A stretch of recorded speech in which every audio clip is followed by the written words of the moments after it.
Masjid sebagai tempat beribadah sering dikunjungi banyak orang setiap waktu.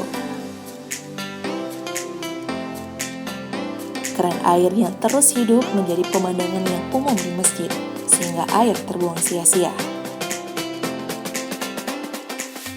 Saat berwudu, air sisa tersebut pun dapat dimanfaatkan kembali untuk hal yang lebih bermanfaat.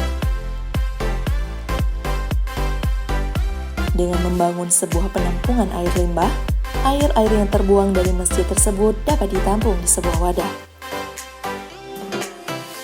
Air dari penampungan tersebut dapat digunakan untuk menyirami tanaman di sekitar masjid.